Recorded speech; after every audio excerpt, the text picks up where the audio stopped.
And so finally tonight, we arrive at the highly anticipated culmination of our MLK celebration.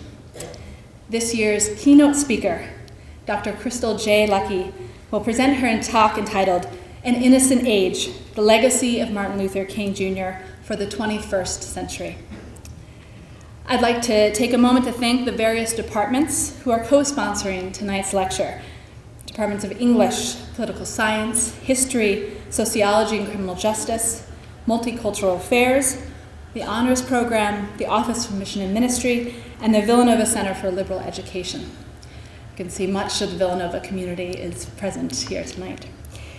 I also want to quickly thank the very dedicated and untiring staff of the Center for Peace and Justice Education: Sharon Disher, Carol Anthony, Tim Horner, Will Stell, and Jennifer Kisko.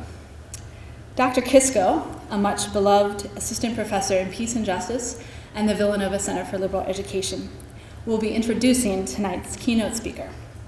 So thank you all again for joining us for this special event, and I now turn the microphone over to Dr. Kisko.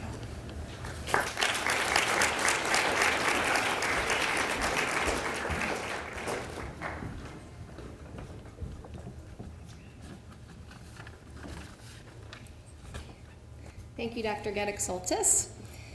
It is with tremendous personal privilege tonight that I introduce you to our keynote speaker, for she helped shape my own career as a professor of English. As an undergraduate at Villanova, I walked into a course called African American Short Story and was immediately captivated by my young, bright, and beautiful professor, Dr. Crystal Lucky. I thought to myself, I want to inspire students like she does. Dr. Lucky demonstrates true compassion for her students, enthusiasm for her areas of expertise, and her articulate, engaging manner led me to seek her as my mentor ever since. Dr. Lucky holds a BA in English and Communications from the University of Pennsylvania, a master's degree in African American Studies from Yale University, and a Ph.D. in English from the University of Pennsylvania. Her areas of expertise include the Harlem Renaissance, the African American novel, the African American short story, 19th-century fugitive slave narratives, and 20th century contemporary novels of slavery. Most recently, she has presented on African American women's piety in the 19th and 20th centuries at a conference at the National Council of Black Studies. She is editor of a forthcoming volume from the University of Wisconsin Press on the autobiography of Charlotte Riley. She has also earned numerous awards and honors, including the Christian R. and Mary F. Limbach Foundation Minority Junior Faculty Award, the Villanova University Bridge Builders Award, and is a recent recipient of a Villanova Veritas Research Grant. In the classroom, as an associate professor of English, she captivates with her knowledge of African American literature and history, making narratives come alive. In the College of Arts and Sciences, she directs the vibrant Africana Studies Program. And in the community, she is not only a mother, wife, and friend, but also an assistant pastor of Sword of the Spirit Church in Lansdowne, Pennsylvania, along with her husband. She really brings all of who she is to what she does, and that balance and grace shines through to anyone who encounters her. I tell all of my students, you cannot graduate from Villanova until you experience a course with Dr. Lucky. You'll see tonight, as she reflects on the legacy of Dr. King, that her spirit, her wisdom, and her sensitivity to text are unmatched. Please join me in welcoming, with enthusiasm, our very special 2012 MLK keynote speaker, Villanova's own, Dr. Crystal J. Lucky.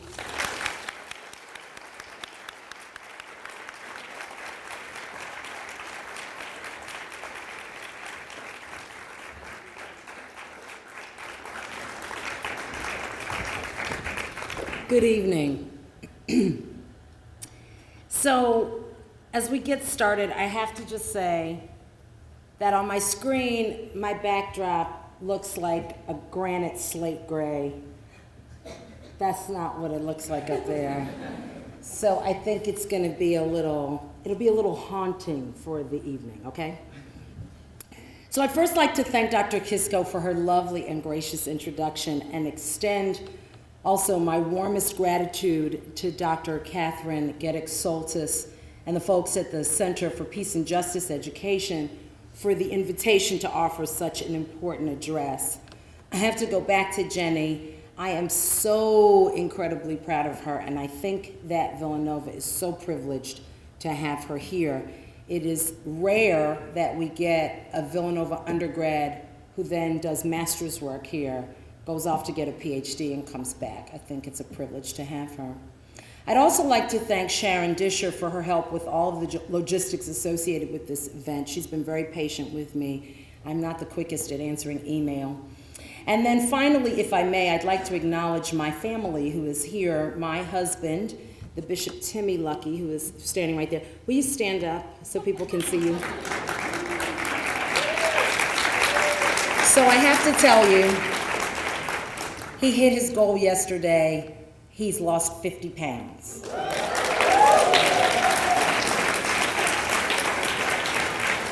To me, he was never that big, but he looks phenomenal. If I could, I'd have him model for you.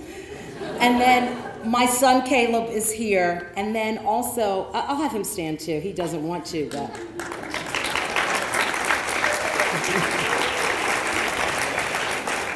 And then my mom is here.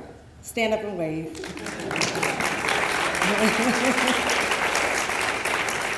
Listen, if you don't acknowledge your fan club, I mean, who else is going to do it? And in my father's absence, I do want to acknowledge him. He is always at absolutely everything that I have ever done, but he had an emergency with the school where he works and where he's very committed. And we just come from a family of folks that do what they have to do, so I understand that he's not here tonight. And also, my two cousins are here, and I want them to stand up and just wave.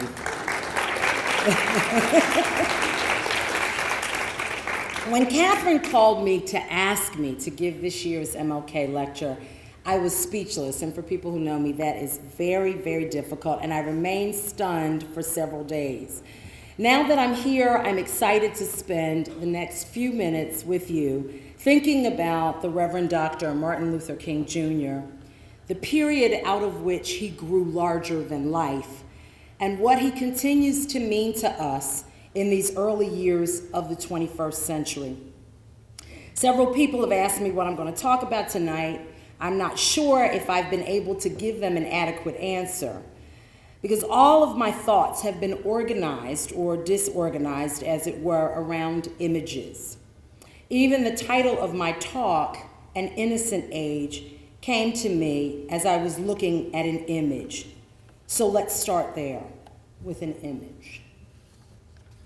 In August of 2011, after 20 years of planning, fundraising, petitioning, and dreaming, the monument celebrating the life and legacy of the Reverend Dr. Martin Luther King Jr.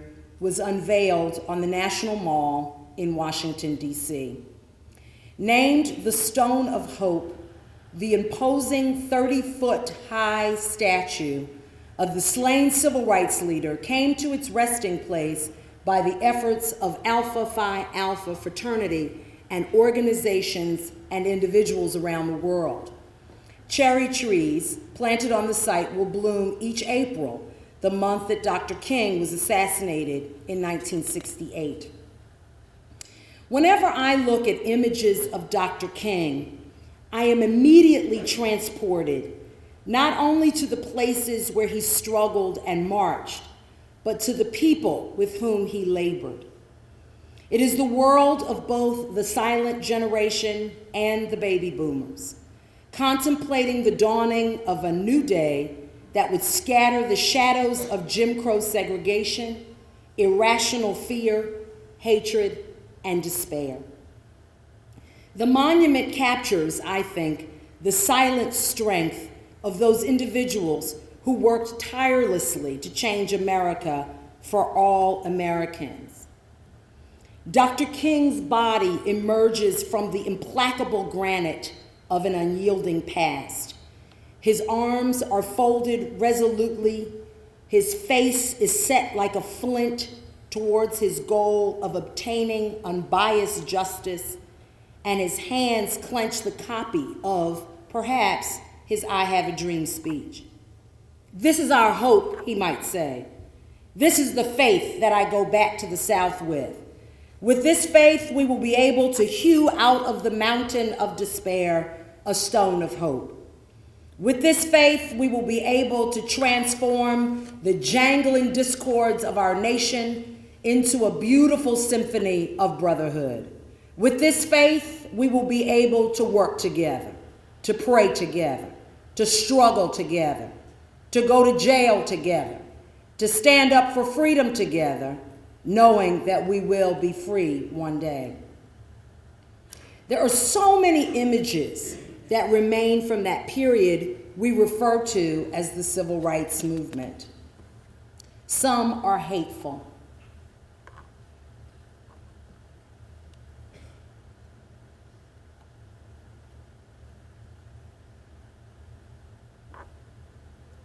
Some are haunting.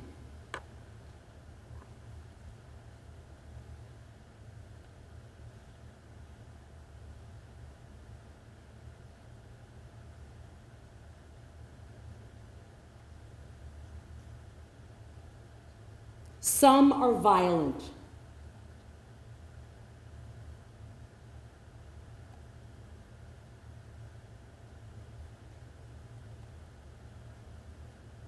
Some enrage.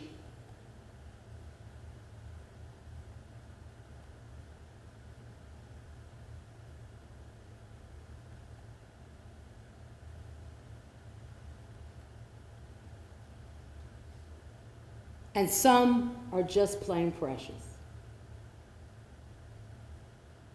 inspiring us,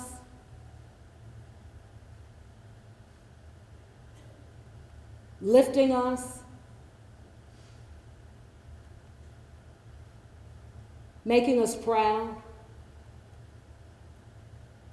reminding us that it took lots of people to bring about a movement.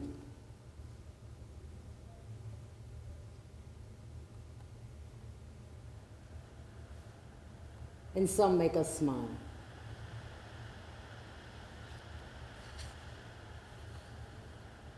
When I look at pictures from that time, there's something that I miss in our present interactions, a certain formality, style, sophistication, gentility.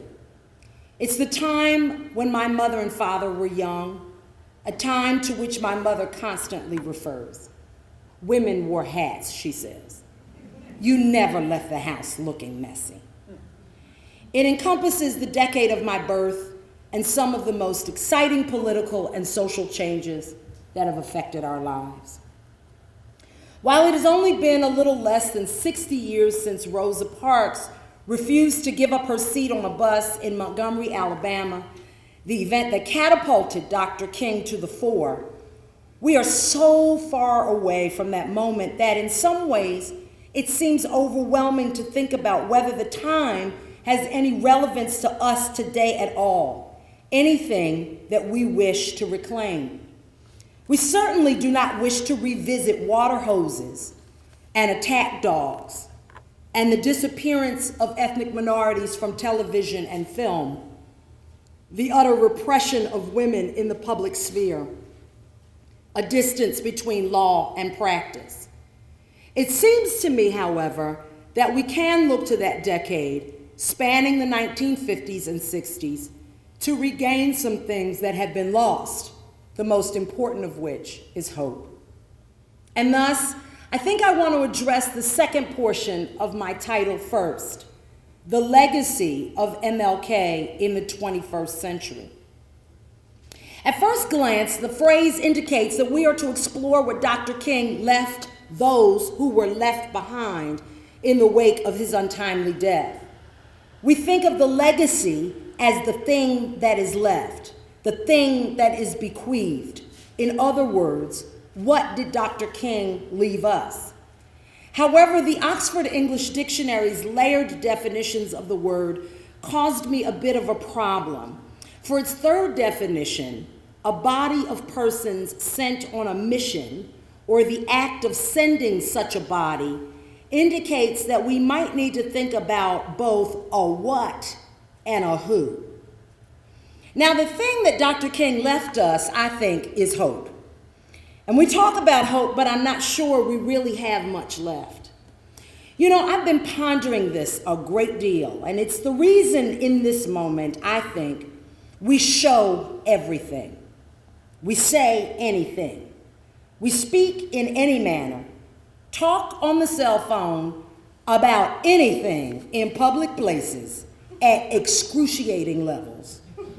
Produce and watch television, reality television that offers outrageous scenarios and even unreasonable cooking wars and personal style, home, and weight loss challenges that few can live up to.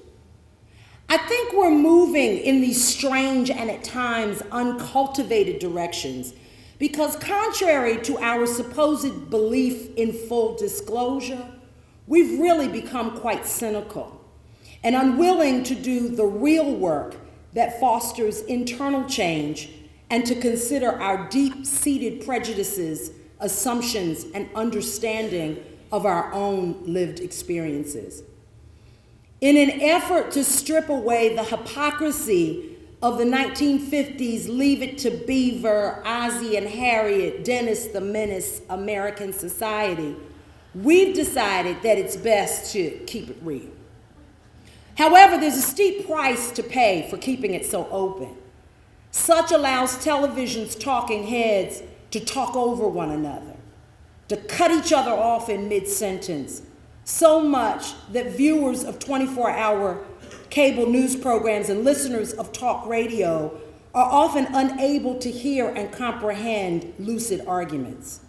It allows for the proliferation of reality television that features the airing of dirty laundry, infidelity, imperfections, and at the same time, we purport, and I suspect that many of us believe, that we can actually be physically, stylistically, domestically, culinarily, psychologically, spiritually, parentally, and maritally perfect.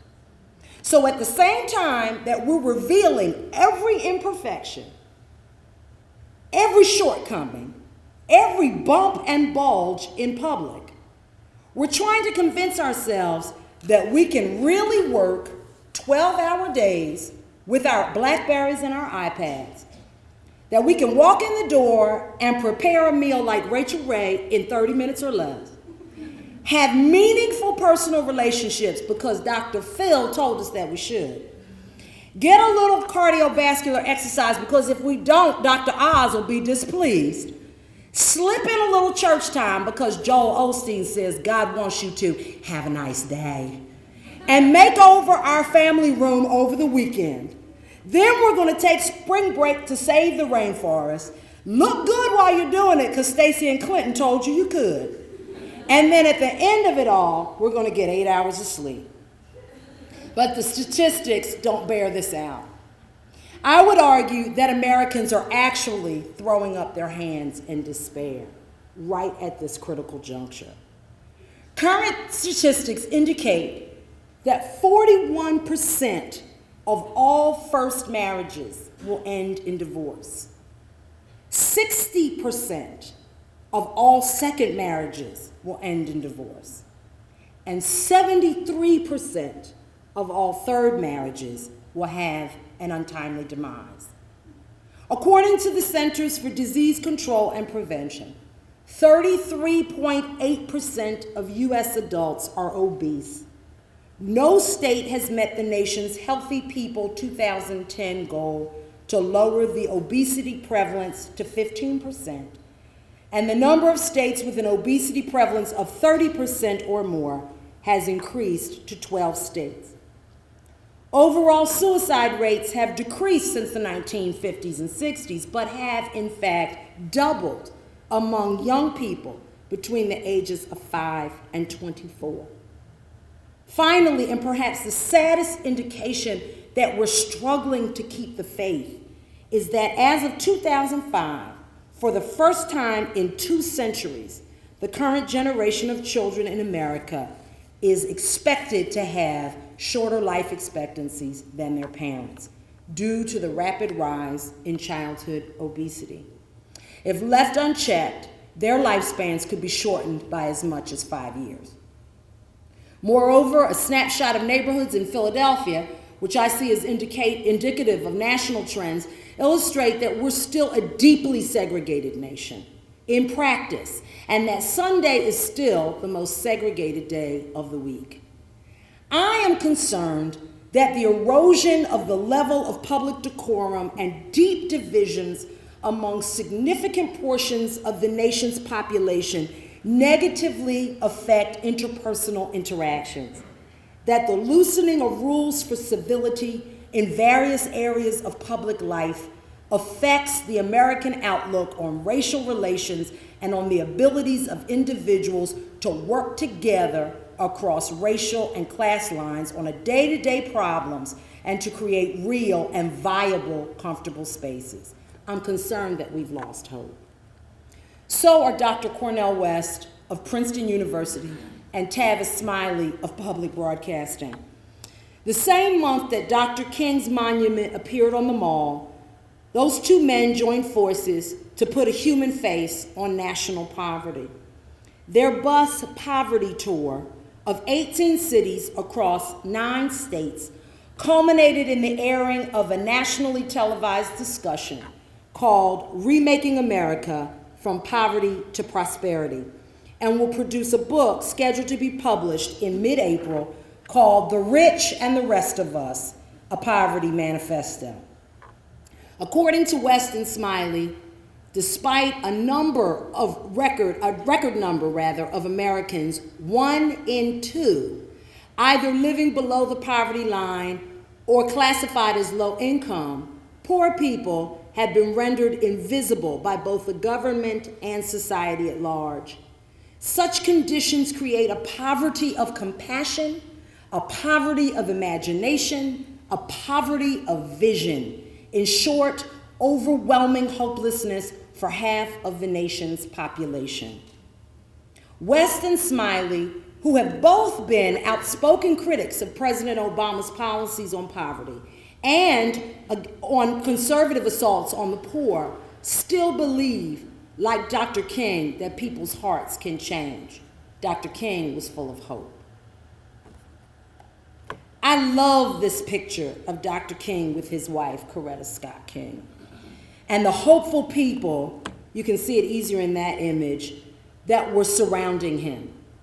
The picture was taken on March 22nd, 1956, after Dr. King was found guilty of conspiracy for leading the boycott of Montgomery's segregated bus system. He ultimately spent 2 weeks in jail on the charge, which attracted national attention to the boycott and the civil rights movement. The picture is interesting because everybody looks so happy, as if they've just won a huge victory. In fact, Dr. King has just been found guilty of conspiracy. He's just been released.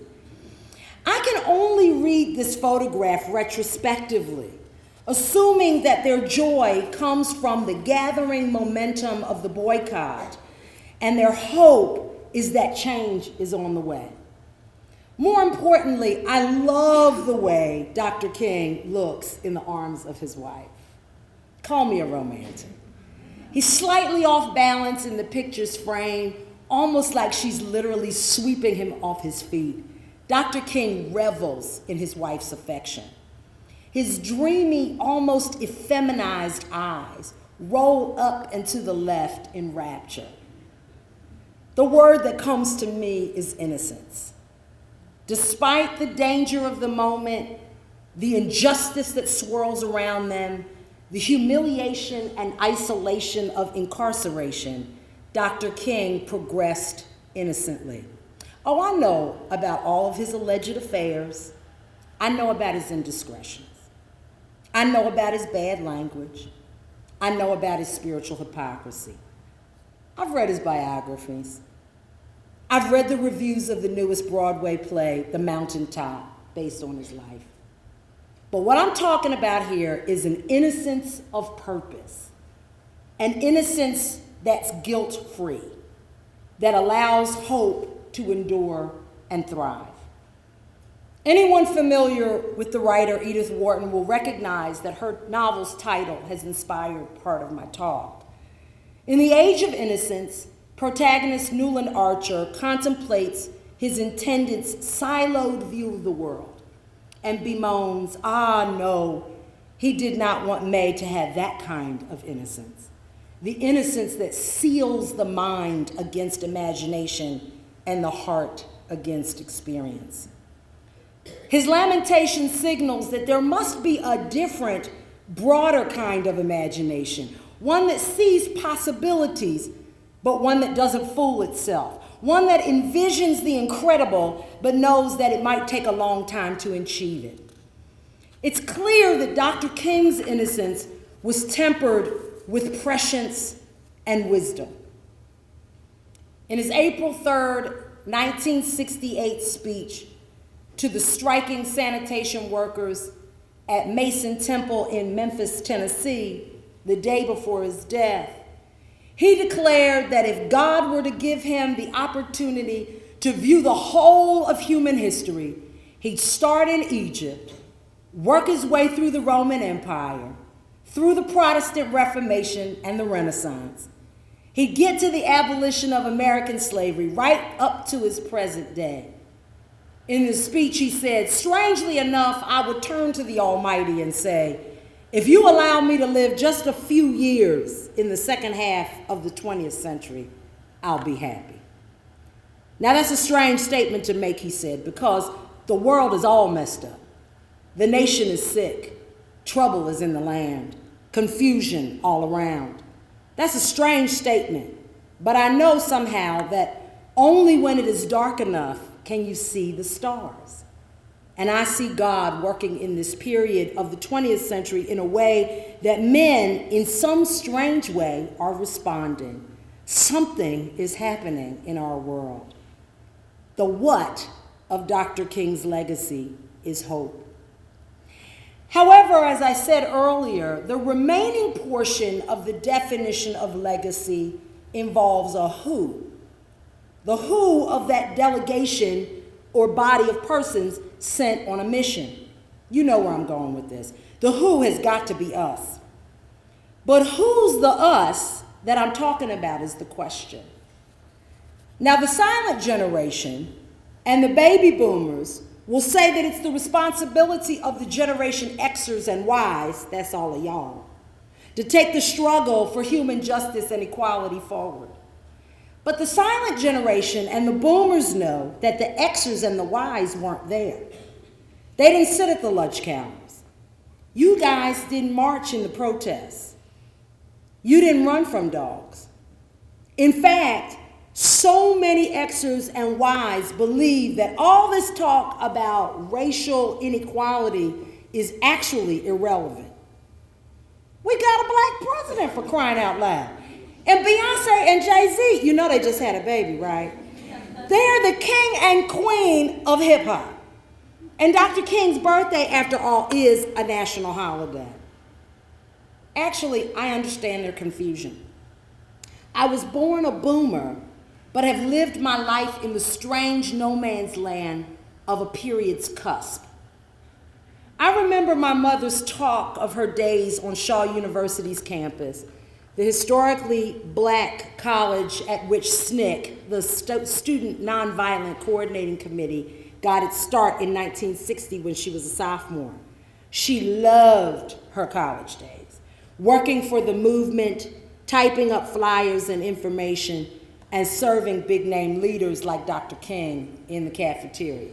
I have to take a detour for a second. The rule was when you were working in the movement, you couldn't be scary because scary folks would start crying if dogs or hoses or police got sicked on you. So my mother knew that she would probably start to cry, so she couldn't do that. At the same time she was in college, my aunt was there, and she was a hothead. And you couldn't be a hothead because Dr. King's nonviolent doctrine necessitated that you not hit, cuss, or fight back. So my aunt wasn't allowed to do the frontline stuff either. So they did lots of behind the scenes work. And my mother talks about those days. She was a whiz of a typist, taught over 30 years in the Philadelphia school system, teaching business and shorthand and typing skills. And so that was her contribution tirelessly to the effort. Almost every summer, my mother would make my father drive 100 miles off the beaten path towards home from our trip to visit my grandparents in Wadesboro, North Carolina, to walk the grassy lanes of Shaw's campus in Raleigh. Now, we've already been in Wadesboro on vacation. My mother makes him drive 100 miles out of the way. And this used to happen summer after summer. I roll my eyes, a lot like my son did tonight when I made him come here, and want to be teleported back to Philadelphia. She dragged us from building to building, telling my brother and me about how the students built the school's original buildings and how she and her friends met at the canteen each night for ice cream and courting. Who in the world has heard of a canteen? But in spite of my eye rolling, my mother knew I needed to hear her stories. I was only 4 years old when Dr. King was assassinated. So she knew that I needed to hear the backstory from somebody who was there. That seems to be the way that the what and the who of the legacy get linked together. It's got to be through real communication between generations to impart wisdom and actual information. Last semester, I taught a class on the work of Nobel laureate Toni Morrison.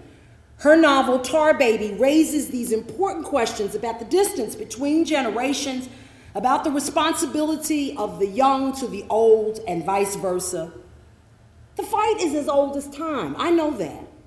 One student talked about her grandmother, who lived with her family when the grandmother came from Ireland. She told about how her grandmother, during her childhood, experienced being taught to share what she had, which wasn't much, with those around her who had even less. My student, through her grandmother's stories, came to understand why her grandmother was so grateful and gracious. As she began to think about that intergenerational connection, she began to cry and realized how personally her grandmother's experiences had impacted her in her present day.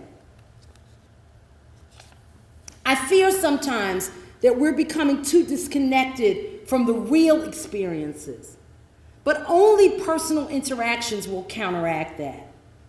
Recently, I was asked to comment on this problem that one local activist had observed, that despite everyone's understanding that Dr. King's birthday is a day on and not a day off, too many young people don't know enough about the man in whose name they serve. I share the activist's concern about the younger generation's lack of knowledge about Dr. King, but the problem is widespread and affects most post-baby boomer Americans. I'm not certain how to remedy the problem, particularly when the thrust of activities around the MLK holiday is focused on service and doing rather than education and reflection. Many Americans spend the holiday painting and cleaning and feeding and helping, but there are few opportunities during the holiday or in mainstream curricula for substantive learning about the civil rights movement, the struggle for racial equality for Black Americans, and Dr. King's actual life and achievements. The reality also reflects a larger problem, primarily a disconnect between generations and the younger's inability to envision its need to pay homage genuinely to those who have achieved and struggled before it. Fast-paced technological advancements, the proliferation of news sources and various channels of history and discovery create the impression that knowledge is easily accessed, that one need only search a subject electronically to know it, and then historical context is left to the experts. These conditions go on to affect the older generation to believe that the information is out there, easily accessed, and do not necessarily influence younger folks to attribute their current successes to those who have come before them or to forge important intergenerational and interdisciplinary links. Works don't replace communication and connection. Service doesn't replace struggle. The work and the service needs to be connected to a history and to the community it serves. The struggle is a part of a process, or at least it needs to be. I am reminded of Paul's letter to the Romans in the 5th chapter.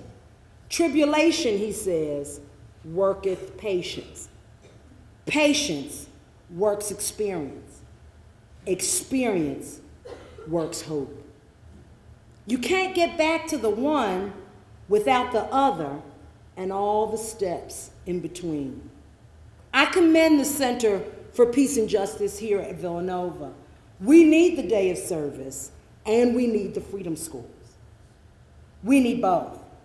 We need to do, and we need the time to think and to learn. We need to help the less fortunate, but we need a way to connect with the people we serve. My friend told me that on the day of service, she was driving past some kind of a playground in a pretty difficult neighborhood in West Philadelphia. It was filled with white young people. Nobody from that community was there.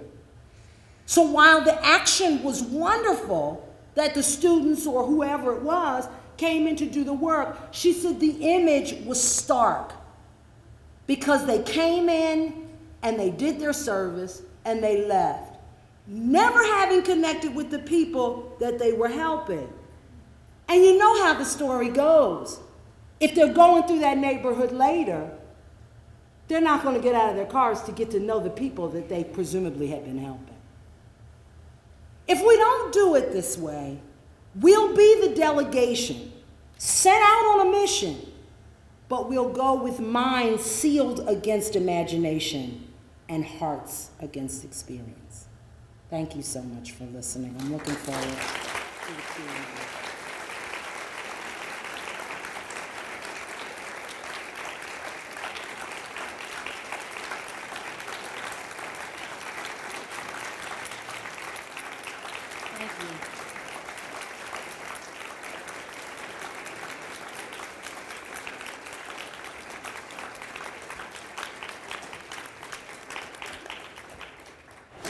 We're going to take some time. Dr. Lucky is kind enough to answer questions, and we have Tim Horner and Carol Anthony who are going to carry the mics around. And so I'd ask you just to raise your hand, indicate to them when you'd like to ask a question. Now here's the part.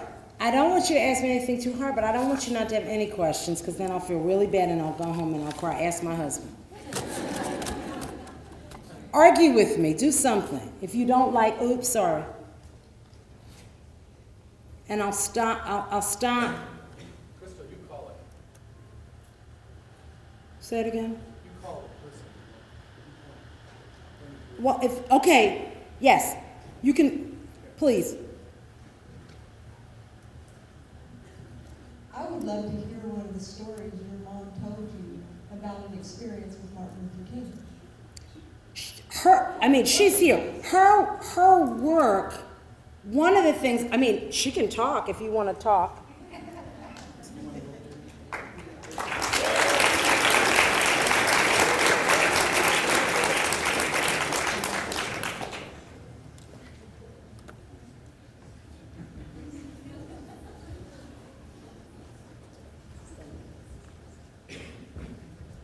This is my mother, Esther Jones.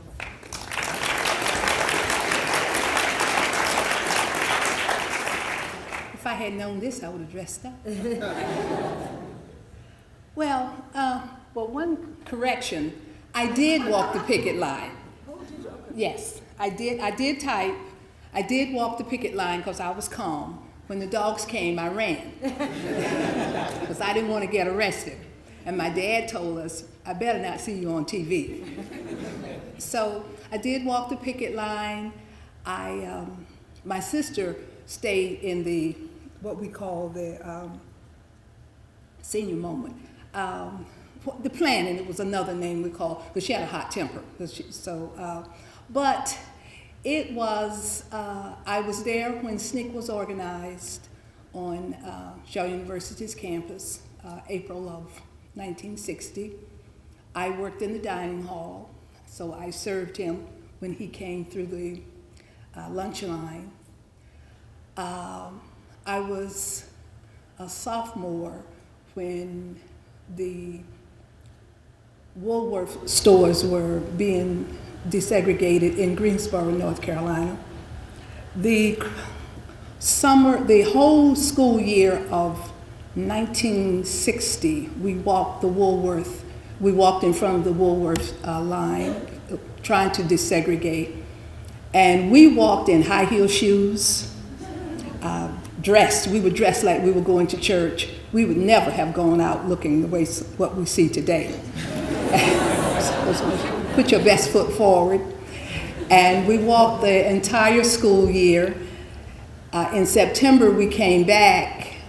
They had taken the seats off of the spindles when we went inside the store, and they had taken the seats off the spindles so we couldn't sit on them.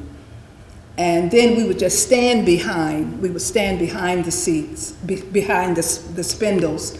And then they just moved the spindles. The craziness of it was because segregation and racism is in the hearts of people. And if hearts don't change, the laws won't change it. And so they deprived themselves of sitting and eating at the lunch counter. So this went on for the whole school year of 1960-61 until the spindles were eventually gone. And then really, now we could go into the stores and buy something. You could go in and buy a soda or whatever, but you had to take it out. You couldn't sit. And that's what the protest was about. You could go in, you could buy, but you weren't allowed to sit. So that's what we were protesting over, and this went on and what was so awful about it, this was in Raleigh, North Carolina, and Raleigh was the capital. I participated in a big rally in front of the Capitol building. There was white water on one side, water fountain, colored water on the other side. But I left North Carolina after I graduated in May of 1962, and I came to Philadelphia. And it's been a journey of, I really have lived through, it's like I'm in a twilight zone now. It's from what I started school in 1946, first grade, graduated from high school in 1958. I never had a Caucasian teacher until I went to graduate school at Temple. Well, yes, I did. When I was in college, I did. I had two. So the whole year, you just asked me a question. I'm just rambling. Ask me a question. I guess being Yes. specific to one of the stories, I guess, like being with Dr. King. Do you have any? Go ahead. Do you have any specific stories that you can recall being with Dr. King? Now, I wasn't with him. When he came to, as was a planning session. He was there because SNCC was being organized. So I didn't really participate in any activity with him. I was just there when he was there, and I served him. And of course, I followed the whole life of Dr. King. And at that time, every city had its own rally going, had its own protest going. It just so happened when Dr. King came to Shaw, I happened to be there. But so far as being in anything special with him, I wasn't. Yes. What kind of advice would you give, or what would you say to the current generation for us to really start our own revolution? And yeah. Well, I don't think we need another revolution. Now you have to remember now, I'm a 1950s child. And you know, you're not the same person, you will not be the same person 20 years from now that you are now. I heard someone say, I guess about 35 years ago, when you are in your 20s, if you don't have anything to fight for, you aren't worth living. And if you are fighting about the same thing in the same way after you reach 40, you're a fool. So we really change about every decade. But I would say everything is already in place.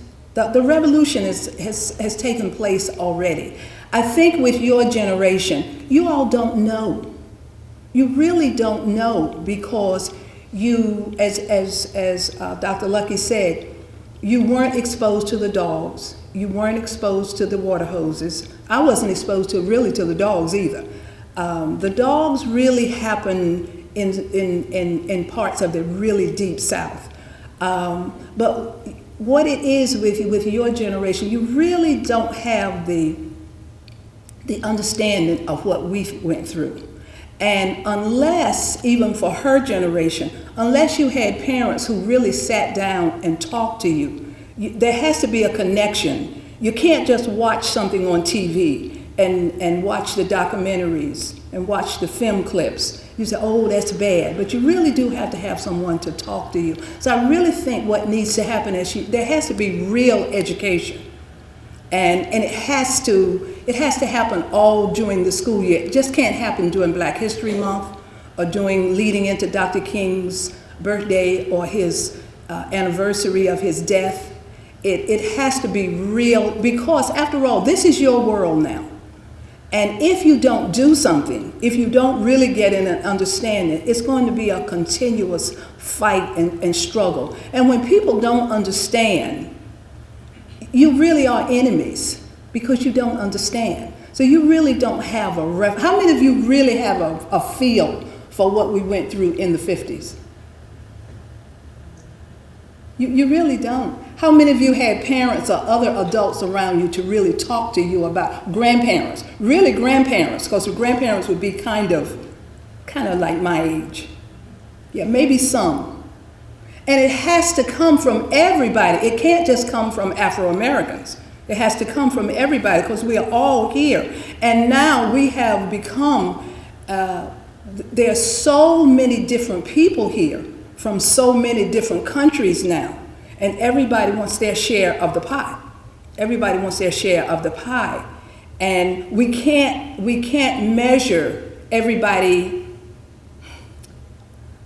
Well, how do I want to say this? There's nothing in the American experience that compares to slavery or compares to what we went through during Jim Crow. Nothing. People come from other countries, but they come because they want to come. We are not here because we wanted to come.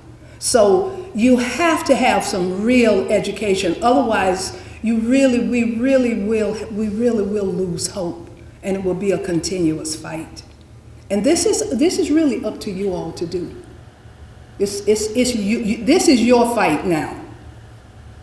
And fortunately for me, I grew up in a household where I grew up in a segregated environment, but I didn't grow up in an environment of anger and hatred.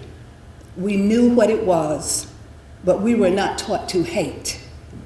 And you experienced what you experienced.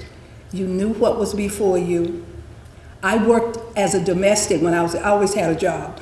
And in the South, if you weren't a teacher, if you weren't a preacher or a beautician, you did domestic work. That's what was available then. So you worked where you could work, but I still was not taught hatred and anger, because hatred and anger consumes you. You become the slave of what you hate. Anybody else?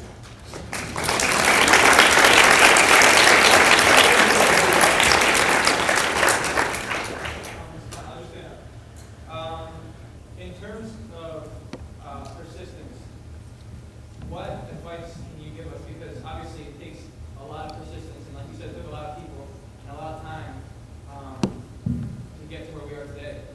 So what can you say in terms of persistence? As you said, I mean, obviously we don't need a revolution today, but the fights are much more subtle, and I can say that there still are some Christians out there, and so I do believe that you do need a certain type of persistence. But what can you use to have,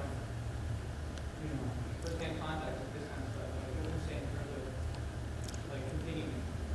Well, first, you really do have to look at yourself. We are all here by the grace of God. We didn't make ourselves. We didn't make our race. We have no control over what we look like.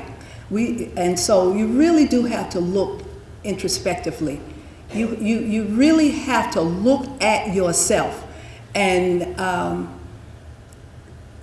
guess it has to start at home. Home is our first teacher. Children are not born hating. Children are taught to hate. And you are taught to hate subtly, or it could be overtly, but you get the message. And so you really, again, this is your fight. And I really think the school districts have to revamp. And really, this is something that really needs to be addressed all year long. And probably what Dr. Lucky just did, it probably needs to happen. This needs to happen in schools. They need to hear this. Maybe not at the same level, because they'll go to sleep after a while. When I was still teaching, and we would show film during the Tuskegee Airmen during Black History Month, the kids would be excited for a little while. And then after about 15 minutes, they said, "Miss Jones, can we see something else?" Well, that's because they really don't understand. They don't have a reference. So it really has to start today. It has to start today. You can't just forget about this, because as you said, the problem is still there. And I grew up in overt racism. You didn't have to wonder. You knew. But subtle racism is really worse, because you don't know. And so what happens, you have a fire growing that can explode into a mountain of flame over little or nothing. This is your fight. And first you have to acknowledge that there is a fight. And you have to acknowledge that you have prejudices. You have to acknowledge that. All of us have to acknowledge that. And then you have to work with it. You really do have to work with it. Could I add a piece here? It seems to me that part of the question that you're asking, that you asked, and whoever was in here, was it you? That the two of you asked about your question, it seems that in part that what you're looking for is a model. And that the frustration is that 1950s model doesn't necessarily work for you. And I think that when my mother is talking about you acknowledging, us acknowledging our own, as I talked about earlier, deep-seated prejudices and our own issues, that what we need to find then is another model for how to address these concerns. I grew up going to school on the main line, so I'm really familiar with this sort of mainline corridor. And what is striking to me is that the same kind of issues that we had, I went to the Baldwin School, Dr. Kelly was there with me, Dr. Nancy Kelly was there with me, I was there with her, back in the 70s and the 80s. And the same numbers, I hate to say this, but the same numbers that we were working with of ethnic minorities, the numbers have almost not changed. I'm going back in May for my 30th high school reunion, and the numbers are the same.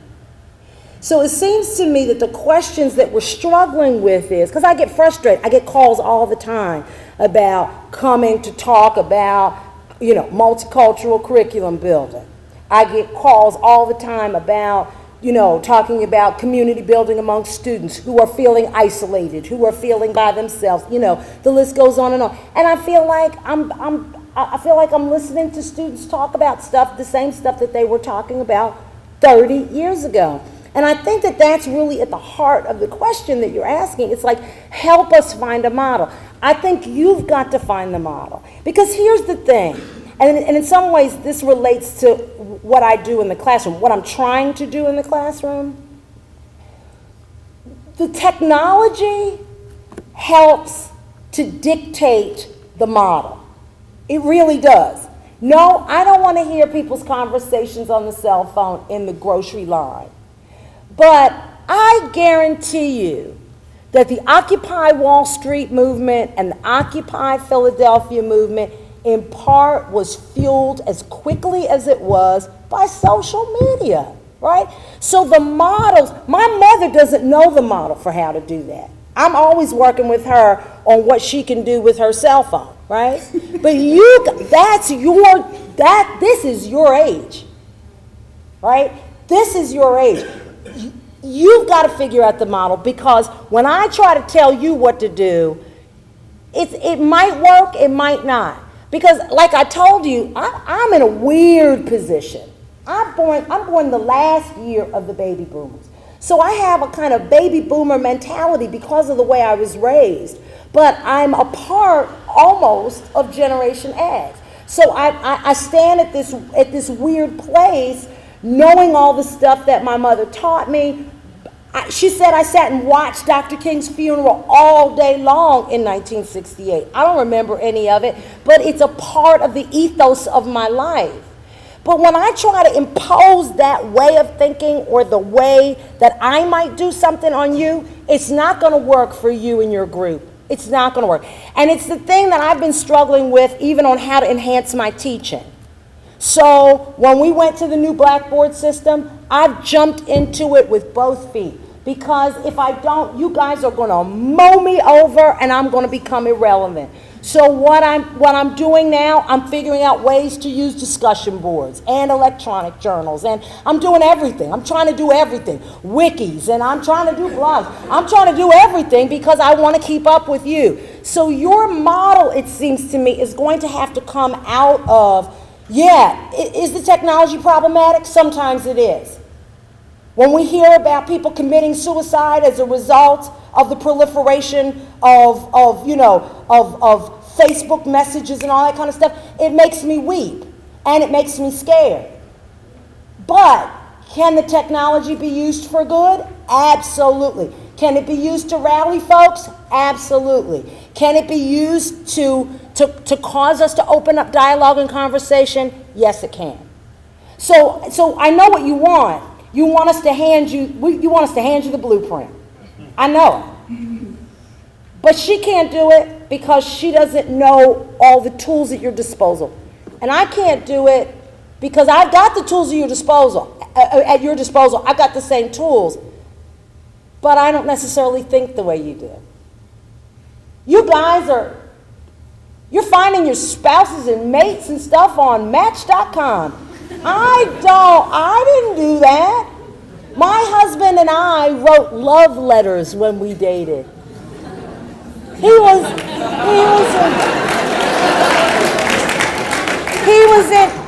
in Germany and I was here. There was no email. There were no cell phones.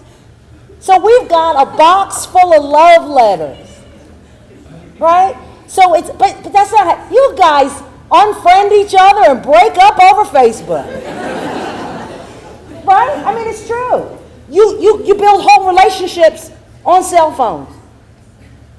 So you've got to find a way in between that to work. I know that sounds like a cop-out, but it's really not. It's really not. You've got it in you to figure out how to break down these walls of prejudice and hate, and how to make it work technologically. Hi, I'm Tim Lucky. I just want to say I really enjoyed the talk, and she's very pretty. But I think, relating to the question that the young men were asking, we have to think about Dr. King. He faced the same situation, and the model that he used was one that, in other words, you have to kind of find a model that you can take and apply to the time that you're in. That's right. And he used the model, so maybe you can elaborate on his model, and maybe we can look at, because the model, we may not have to try to reinvent the wheel, but we just try to adapt it so it will fit the terrain that we're in right now. So maybe you can elaborate on that. I think it's a really good point, and I was actually thinking about when my mother was talking, I was thinking about part of the problem is, and we could probably talk about this more, the Occupy movement has kind of fizzled out, right? At least it seems to have fizzled away from, right, the cold weather, right. But everywhere in the country is not cold. So it does seem to be that model, that sort of sit-in protest model, which is what Dr. King used, seemed to really work for the time, right? That nonviolent sit-in, no matter what happens to you, don't fight back. It seems to have worked for the time. I think that we've got to find, I absolutely agree with my husband that we've got to find whatever our model is. I don't think we have to reinvent the wheel, but I was watching that Occupy movement. I was watching it quite, I was very interested, watching it all over the country. And I said at various times, if I didn't have to go to work, I said I'd be down there with them, until it got too gross. Then I was like, people need baths and stuff. But I was like, that just seems so exciting, right? To be in the fray, to be in the movement, to fight.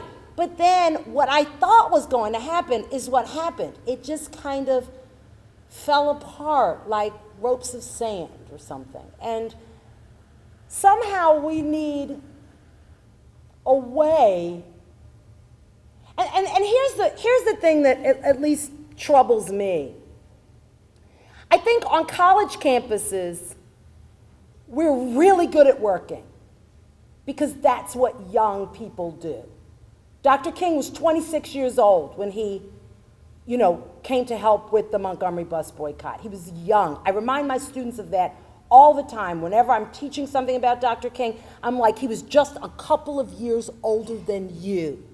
One of the reasons that Dr. King was so, wonderful for that moment and for that movement, he was young and good looking, and he had a young, pretty wife and young children, and he had just moved into the area to become the pastor of the Dexter Street Baptist Church, and he didn't have any ties to anybody necessarily, he wasn't in anybody's pocket, and he was perfect, right? I think we're at a different moment because now we've got talking heads everywhere. We have no one leader of the movement. So you've got, as I talked about, you've got Cornel West and Tavis Smiley. They're over here doing their thing. You've got, Herman Cain. He was doing his thing. Now we've got President Obama. I mean, we've got all these sort of sites of mobility depending on what your interest is. And I think we've got to find another way. That's the part I don't know. I don't know. But I do think we can use these models to think about how to move forward, but we've got to find a way that works for our age and our technology. Otherwise it becomes irrelevant, which in part I think is what has happened to the Occupy movement. I think to so many people it became irrelevant. Yes. Well, and here's the other thing. Now, here's the other tricky part of this, which always happens when a leader is struck down prematurely. It'd be quite interesting to see where the movement would go post-1968. And part of what we're doing, we're looking at this frozen moment between 1955 and 1968. And it would be very interesting to see the ways that he adapted to the time. The rise of the Black Power movement, right? The rise of anger and violence in inner cities. It would be very, very interesting to see how he would adapt and change. But I think another thing, you really have to get an understanding for where African Americans were 60 years ago. And I don't think I don't think you really know. And that comes through education. You really have to. I'll give you for instance. My father went away, there were 5 of us. I'm second oldest. My father went away to work, had to leave my mother at home with 5 children. My brother was the oldest, he was 14, I was 11. One sister was 9, one was 5, and my youngest sister was just a little over a year. But he had to go 100+ miles away from home to work because of racism. He wasn't allowed to have a job in the town where we lived that would allow him to make a living.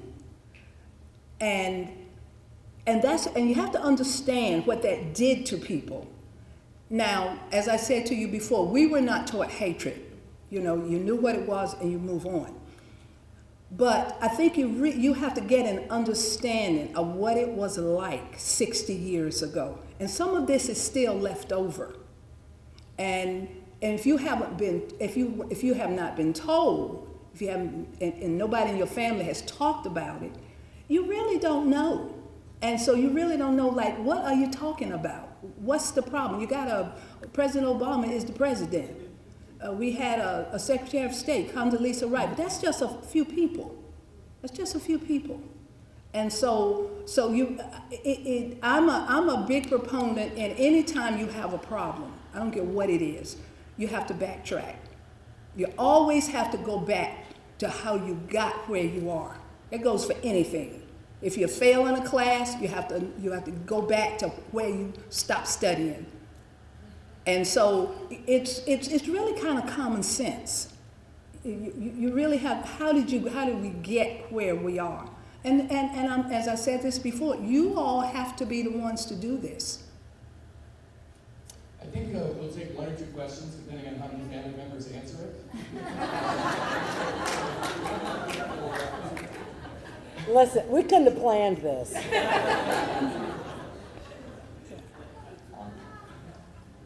You did a very good job, and I have a lot of family from the deep south on my dad's side, and my grandma in particular has told me a number of times that one of the reasons they moved from Georgia all the way up to Ohio was because they couldn't stand to be around all the racist activity and everything, because they just weren't like that. They didn't accept it. Mm-hmm.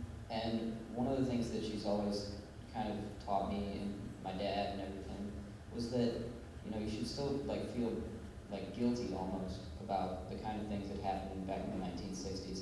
And I've kind of gone my whole life wondering how to remove these feelings of guilt by association almost. I was wondering if you could maybe touch on that a little. My mother's shaking her head, so I'm going to Oh no, you don't hold that. That's not, you cannot own other people's evils. That's anybody's evil. You have to get past that. That's what was. So you really have to really be honest with yourself. And that's commendable that you feel this way, but don't own that. That has nothing to do with you. The proof of it is your parents left because they didn't want to be around it. They don't even own it, so you certainly shouldn't own it. You weren't even born. So don't own that. And I know that's probably in your mind, you're probably thinking that's easier said than done. Being here at a Catholic institution, we probably know a lot about good Catholic guilt, right? It's probably a lot easier to kind of carry that around. What I would do is use that kind of quote unquote guilt. One of the things that I love about Villanova is that there are so many places where you can grow and learn and use your energies for good. And not just, and this is why I commend the Center for Peace and Justice and the Freedom Schools. I missed this year not doing my Freedom School. Because I was doing the talk tonight, they let me off the hook. But I love doing my Freedom School. I do one every year. I've been doing one every year since Rosa Parks died on Rosa Parks, because I looked around and I was like, nobody's talking about Rosa Parks, and her actions are really what helped to bring King, catapult him to the front. And I think that the kind of work that you're able to do at Villanova, work that is precisely the kind of work that I talked about, not work that is disconnected from the community. Because I think there's lots of service that we can do that is completely disconnected from the communities that we're trying to serve. But I don't think that a lot of us do that kind of work. And I think the more, and I feel very, very strongly about this, the more individual conversations that we have and the more individual relationships that we build, it builds a network and it pulls down hatred and injustice and wrong. I feel very strongly about that. It seems to me that things are theoretical until they become personal. And when they become personal, we can move forward. So much of why my students get affected is because they get in the classroom and we roll up our sleeves and we do hard work. And this is the kind of stuff that I'm talking about. It's one thing to everything is out there and we're talking about this group of people that we have nothing in common with, don't know anything about. It becomes a totally different thing when I'm in class with you and you make some kind of a comment that I don't like, and I feel like I'm in a safe enough space that I can call you on it. And you can tell me what you felt, and we can move from there, right? I see some of you shaking your heads, and maybe you've been in classes like that. So that black people are not just stereotypes, Asians are not just stereotypes, feminism is not just some wicked word, but we really do the kind of work. And this is what I started to say earlier. The college classroom is absolutely conducive for that. This is where we get to do it. What I want to see happen is translate that when you get out of here to continue those kind of interactions.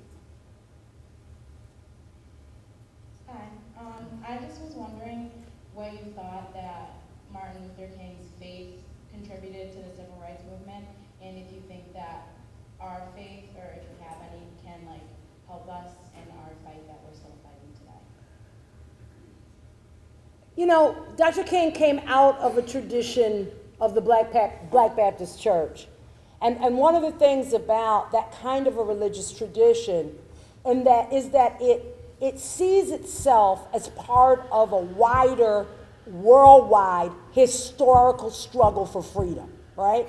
So if we think about particularly the Black Baptist tradition, it understands itself, let's say, in sync with the children of Israel, right? So it understands itself relative to movements of freedom. Just like Pharaoh had to let God's people go, black people were going to have to be free one day, right? So that these kinds of parallel understandings are really relevant. So for someone like Dr. King, being born and raised in a tradition like that, it would make perfect sense to him when he talks about free at last, free at last. It comes out of that kind of a biblical tradition. I think for us who come out of varied kinds of spiritual traditions, we don't all come out of the Baptist church or even the Catholic church, whatever. We come out of all of these different spaces. I think that one of the things that it does for us, particularly in a place like Villanova, it allows us to come to these questions at least from a position of humanity, right? We see each other, hopefully, on a kind of equal footing. And we begin to sort of think of each other in terms of the development of souls, right? I mean, that's so much of what we're doing here, right? Hearts and minds and souls. I mean, it's the stuff we talk about. So I think those are the ways that, maybe we didn't go to church every Sunday, or maybe we didn't come out of the Baptist church. But I think that there's a way that we think about life, even here at Villanova, that informs the work that we can do.